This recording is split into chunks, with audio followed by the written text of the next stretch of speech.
welcome back to A Minute for God. Thank you for taking the time for Him. And today's word is first. So let me ask you a question, right? Or let me tell you a story.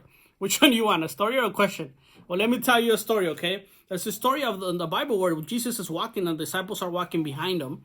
And they're talking amongst each other and they're saying like, hey, who do you think is the number one disciple? I am. Like, no, I am. No, I've done this. No, I've done that.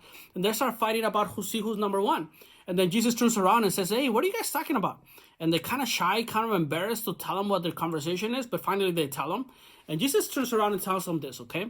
If you want to be first, you got to be last. And you got to be the servant of all. So why do I tell you guys this? I tell you guys this because there's some areas in my life, there's some areas in your life where we might be that way. Where we might be seeking to be first and to be arrogant and to be recognized as number one. And you know what? Arrogance and being number one is not necessarily a great thing in God's eyes. You got to be humble and you got to be a servant and you could be the number one and you could be the best person, but don't forget where you came from and don't forget where the power comes from because God gives you that opportunity to be there. Be like the person in that wedding that, you know how there's another story where they sat down in front of the wedding and then the bridegroom takes them to the back of the room and then brings somebody from the back and sits them in the front because that's their spot.